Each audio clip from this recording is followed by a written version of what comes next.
जय हिंद दोस्तों, मैं अनिल कुमार फिर से अपने YouTube channel Anil arts class से सीतामढ़ी में आप लोगों का हार्दिक स्वागत करता हूं। दोस्तों, आज का जो मेरा टॉपिक है वह आपको बिम्स्टेक से जुड़ा हुआ है और बिम्स्टेक जो है वह आपको एक रीजनल ऑर्गेनाइजेशन यानी कि क्षेत्रीय संगठन है। ठीक है, तो हमारे चैनल के प्लेलिस्ट में आपको क्षेत्रीय संगठन और आपको इंटरनेशनल ऑर्गेनाइजेशन से संबंधित कई सारे वीडियो आपको मिल जाएंगे, तो आप चैनल के प्लेलिस्ट खोलकर आप उसे देख सकते हैं पुराने वीडियो को। तो आइए आज हम चर्चा करते हैं बिम्स्टेक के बारे में। तो ये जो बिम्स्टेक है इसका सबसे पहले पूर्ण रूप क्या होता है, तो देखिए बिम्स्टेक का पूर्ण रूप होता है Bay of Bengal Initiative for Multi Sectoral Technical and Economic Cooperation, यानी कि बंगाल की खाड़ी बहुक्षेत्रीय तकनीकी और आर्थिक सहयोग उपक्रम। तो ये जो बिम्स्टेक है यह आपको सार्क के विकल्प के रूप में इसको स्थापित किया गया था। तो यहाँ से एक प्रश्न उठेगा कि ये जो बिम्स्टेक है इसकी स्थापना कब हुई थी, तो इसकी स्थापना 6 जून 1997 को बैंकॉक घोषणा पत्र के द्वारा हुआ था। और ये जो बिम्स्टेक है इसका सचिवालय जो है बांग्लादेश की राजधानी ढाका में है और इसके जो अभी चेयरमैनशिप है वह आपको श्रीलंका के पास है और इसके जो अभी महासचिव है वह आपको एम शाहिदुल इस्लाम है।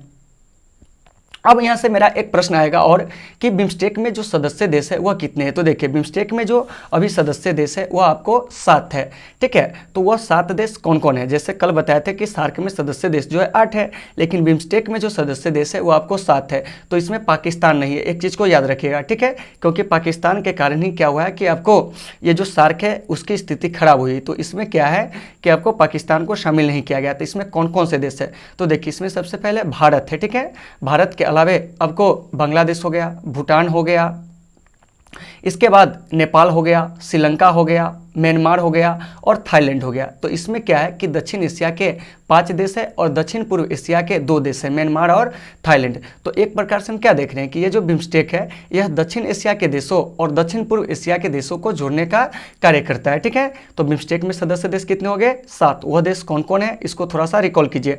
भारत, बांग्लादेश, भूटान, नेपाल, श्रीलंका, म्यांमार और आपको थाईलैंड। तो इसमें दक्षिण पूर्व एशिया के 2 देश जबकि दक्षिण एशिया के आपको क्या है कि 5 देश शामिल है और इस सभी देशों के मिलने से क्या हुआ है कि आपको एक नया संगठन बना है जिसका नाम है बिम्स्टेक। तो यह बंगाल की खाड़ी के आसपास के जो देश है उसमें यह क्या करता है, सहयोग का वातावरण जो है वह उत्पन्न करता है। अब हम बात करते हैं कि बिम्स्टेक के जो संस्थापक सदस्य देश थे वह कितने थे। तो देखिए बिम्स्टेक के संस्थापक सदस्य देश जो थे वो आपको 4 थे। वह 4 देश कौन कौन थे, तो इसमें आपको बांग्लादेश था, भारत था, श्रीलंका था और आपको थाईलैंड था। तो इस प्रकार से हम क्या जाने कि बिम्स्टेक के संस्थापक सदस्य देश कौन कौन है, तो आपको थाईलैंड के अलावे भारत के अलावे श्रीलंका के अलावे बांग्लादेश। तो इन सारे चीज़ों को आपको क्या करना है, याद रखना है। अब आइए अब हम बात करते हैं कि ये जो बिम्स्टेक है इस बिम्स्टेक का उद्देश्य क्या है। तो क्षेत्र में तीव्र आर्थिक विकास हेतु क्या करना कि वातावरण को तैयार करना, इसके अलावे सहयोग और समानता की भावना को विकसित करना, सदस्य राष्ट्रों के जो साझा हित है उस साझा हित के क्षेत्रों में क्या करना, सक्रिय सहयोग और पारस्परिक जो सहयोग है उसको क्या करना, बढ़ावा देना, सहायता करना। ठीक है, इसके अलावे शिक्षा, विज्ञान और प्रौद्योगिकी के क्षेत्र में एक दूसरे का पूर्ण रूप से क्या करना, सहयोग करना। तो यह आपको क्या है कि बिम्स्टेक का उद्देश्य है। ठीक है, तो आपसे प्रश्न पूछे जाते हैं 2 नंबर में कि बिम्स्टेक के उद्देश्य को लिखे। तो बिम्स्टेक का पहला उद्देश्य क्या है, तो क्षेत्र में तीव्र आर्थिक विकास हेतु क्या करना, वातावरण तैयार करना, इसके अलावे सहयोग और समानता की भावना को विकसित करना, शिक्षा, विज्ञान और प्रौद्योगिकी के क्षेत्र में एक दूसरे का क्या करना, सहयोग करना, इसके अलावे सदस्य राष्ट्रों के जो साझा हित है उस साझा हित के क्षेत्रों में सहयोग को क्या करना, बढ़ावा देना, एक दूसरे को पारस्परिक रूप से सहायता करना। अब आइए अब हम बात करते हैं कि ये जो बिम्स्टेक है इस बिम्स्टेक का भारत के लिए क्या महत्व है, इसके बारे में क्या करेंगे, चर्चा करेंगे। तो देखिए बिम्स्टेक का कई मायनों में भारत के लिए काफ़ी ज़्यादा महत्व है। सबसे पहला कि नेबरहुड जो फर्स्ट होता है वो नीति के लिए। ठीक है, तो नेबरहुड फर्स्ट करने का मतलब क्या हुआ कि पड़ोस पहला। ठीक है, तो भारत के जो भी पड़ोसी देश है उसको क्या दिया गया कि पहले प्राथमिकता दी गई है नेबरहुड फर्स्ट नीति के तहत।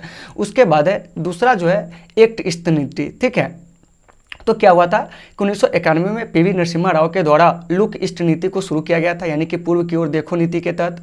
इसके तहत जो दक्षिण पूर्व एशिया के देश था उसके साथ सहयोग को बढ़ावा देना था। लेकिन हमारे माननीय प्रधानमंत्री 2014 में ये जो लुक ईस्ट नीति है इसका नाम बदल के एक्ट ईस्ट नीति कर दी है, ठीक है। तो ये जो एक्ट ईस्ट नीति है इसके तहत क्या है कि जो दक्षिण पूर्व एशिया के देश है उसके साथ हमारा संबंध क्या हो रहा है, बढ़ रहा है। तो दक्षिण पूर्व एशिया में कौन कौन से देश आ जाते हैं, तो देखिए दक्षिण पूर्व एशिया में क्या हो जाएगा कि आपको इंडोनेशिया हो गया, सिंगापुर हो गया, फिलीपींस हो गया, लाओस हो गया, इसके अलावा आपको मलेशिया हो गया, म्यांमार हो गया, कंबोडिया हो गया, थाईलैंड हो गया, वियतनाम हो गया, ब्रुनेई हो गया, ठीक है, दक्षिण कोरिया हो गया, इसके अलावा आपको जापान हो गया, चीन हो गया। तो ये सब आपको क्या है कि दक्षिण पूर्व एशिया के देश है। तो इन देशों के साथ हमारा क्या करना था, सहयोग को बढ़ावा देना था, ठीक है। तो एक्ट ईस्ट नीति के तहत ये सारी चीज थी। दूसरी बात थी कि भारत के जो पूर्वोत्तर राज्य है, ठीक है, तो भारत के पूर्वोत्तर राज्य में कौन कौन से राज्य आते हैं, तो असम हो गया, मेघालय हो गया, अरुणाचल प्रदेश हो गया, नागालैंड हो गया, मणिपुर हो गया, मिजोरम हो गया, त्रिपुरा हो गया। तो ये सब भारत के क्या है कि पूर्वोत्तर राज्य है। तो इन पूर्वोत्तर राज्यों को बांग्लादेश और म्यांमार के माध्यम से क्या करना था कि बंगाल की खाड़ी के जो क्षेत्र का देश था उसे क्या करना था, जोड़ना था, ताकि हमारे पूर्वोत्तर राज्यों का भी क्या हो सके, विकास हो सके।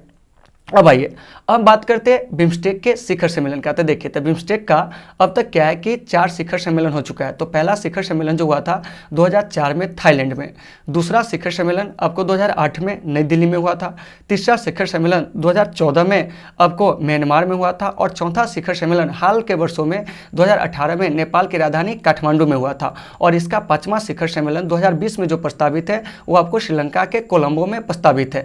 तो आइए इस बिम्स्टेक शिखर सम्मेलन को थोड़ा सा हम क्या कर लेते हैं, रिकॉल कर लेते हैं। तो देखिए यहाँ पर सबसे पहला कि पहला बिम्स्टेक शिखर सम्मेलन कब हुआ था, तो 2004 में। कहाँ हुआ था, थाईलैंड में। दूसरा बिम्स्टेक शिखर सम्मेलन कहाँ हुआ था, तो वह आपको नई दिल्ली में हुआ था 2008 में। तीसरा कहाँ हुआ था, म्यांमार में 2014 में। चौथा कहाँ हुआ था, तो 2018 में। कहाँ हुआ था, तो आपको काठमांडू में, नेपाल की राजधानी। और 5वां जो है कहाँ प्रस्तावित है, तो वह है आपको श्रीलंका की जो राजधानी है वो आपको कोलंबो में क्या है, प्रस्तावित है, ठीक है। तो देखिए यहाँ से ये सब जो प्रश्न है वो कहाँ पूछे जाएंगे इसके बारे में भी जान लीजिए। तो ये प्रश्न आपके ऑल कम्पिटिटिव एग्जाम में पूछे जाएंगे। इसके अलावे अगर आप 12वीं की तैयारी करते हैं बोर्ड का, तो अगर आपका पॉलिटिकल साइंस और आपको जियोग्राफी है तो उसमें भी ये प्रश्न जो होते हैं आपको सब्जेक्टिव और ऑब्जेक्टिव में कुल मिलाकर आपको क्या होता है कि 6 से 7 नंबर में पूछे जाते हैं। तो आप इन सारे तथ्यों को वीडियो पॉज करके लिख लेंगे ताकि आने वाले एग्जामों में आपको इसका रिवीजन करने में क्या हो, आसानी हो। तो दोस्तों आज की इस क्लास को हम यहीं पे विराम देते हैं, फिर मिलते हैं आपसे अगले क्लास में। जब तक के लिए आप सबों से शुभ विदा, take care all of you.